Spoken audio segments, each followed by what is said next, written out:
Doubles Pickleball Strategy 202. Every inch matters. The importance of playing fully forward. Folks, in this video, I'm going to talk about the critical importance of playing fully forward when at the non-volley zone line. This is something that any player can do to quickly improve their game. By the way, if you like this video, you might like the book by Coach Mo and me that is available from Amazon.com. Folks, every inch, even every fraction of an inch that you are away from the non-volley zone line matters. Suppose your opponent hits a shot to you with this trajectory. If you are fully forward, you can make this put-away shot. Notice that you can hit sharply downward and that your window for success is very large. This shot should ensure a successful put-away. Now let's look at what happens when you are not fully forward. If you are just a foot or so further back, the ball has descended, you can't angle the shot sharply downward, your window for success is small, and your opponent has an easier shot to handle. Just being a couple of feet back from the line eliminates your offensive opportunity and forces you to dig out a shot going toward your feet. So, 2 feet means the difference between a near certain put-away and a potentially difficult defensive shot. So again, every inch, even every fraction of an inch that you are away from the non-volley zone line keeps you from hitting the ball at its highest point and thus degrades your offensive opportunity. As the ball descends, your attack angle decreases, your success window gets smaller, and your opponent's ability to field your shot improves. The situation above and the trajectory discussed are not uncommon. Let's look at several scenarios. Case number 1, the poor and smashable third shot drop. Watch here. Even the professionals occasionally produce high and very attackable drop shots. Watch here. Here's the serve, now the return of serve, now the third shot drop attempt, which is too high, allowing a smash put away. The fully forward player can attack the shot at the highest possible point, enabling a successful put-away. Attackable drop shots such as these have the trajectory discussed above. The ball is descending quickly, and if you are not fully forward with your toes at the non-volley zone line, you will miss the ability to strike the ball at its highest point. Every inch further back from the line means you will be hitting the ball at a lower height, and thus your put-away shot becomes more difficult and less certain. At lower skill levels, such trajectories and attack opportunities occur frequently. Case number 2, the third shot drop that can be volleyed back. Watch here. Even when top 5-0 rated players attempt to place drop shots into the kitchen, in a third of all such attempts, the ball goes too deep, allowing it to be volleyed back. Watch here. Here's the serve, the return of serve. The third shot drop attempt comes in too deep. It is volleyed back to a tough spot so that it cannot be returned. In cases like this, here's what the trajectory looks like.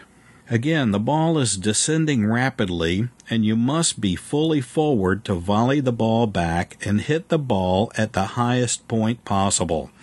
Watch here. A key strategy in pickleball is to do everything possible to keep your opponents from moving forward toward the net. If you can volley a third shot back, it will almost certainly cause your opponents to play their next shot from no man's land. As shown here, they will often fault before getting fully forward. Watch here. Here's the serve, the return of serve, the third shot is volleyed back, the player faults. Watch again. Here's the serve, the return of serve, and the fast scramble to get fully forward before the third shot arrives. The slightly high third shot is volleyed back to the left heel target, causing the player to fault. You can't win rallies like this unless you get to the line on time every time. Case number 3. Pop-ups and poaches near the net. Dinking exchanges often end when somebody pops the ball up.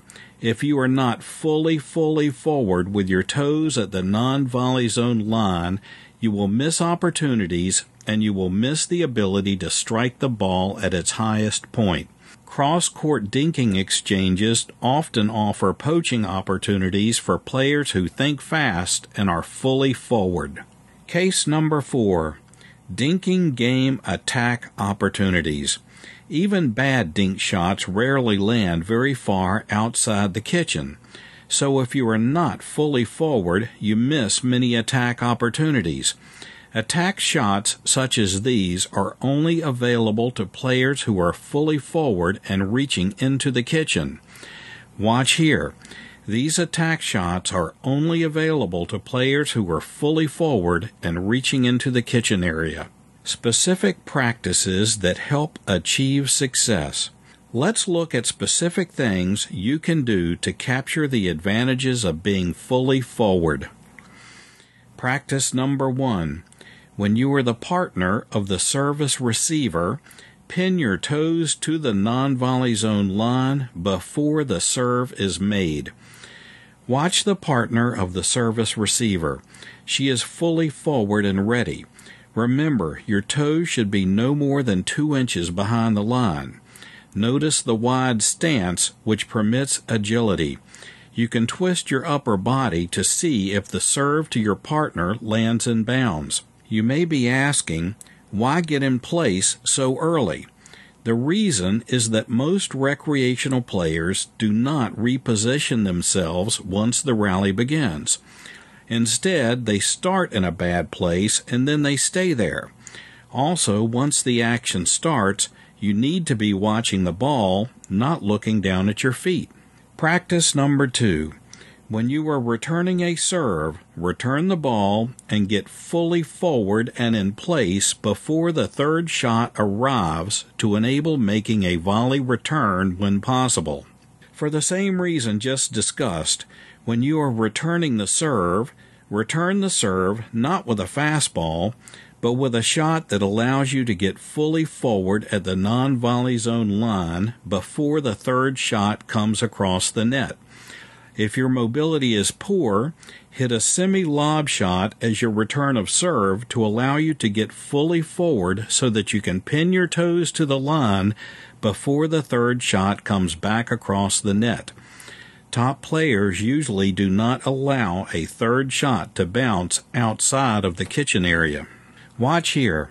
Top players, after returning the serve, get forward fast so that they can volley back third shots and stop opponent progress.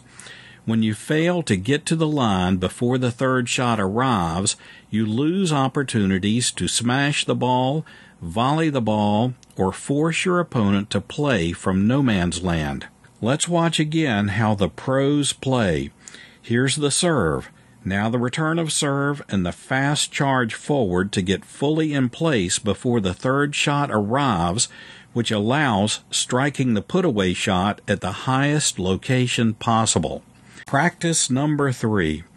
When you are dinking, stay compressed in a wide stance with your toes pinned to the line. Volley back shots that are headed toward your feet. Dinking trajectories usually look like this.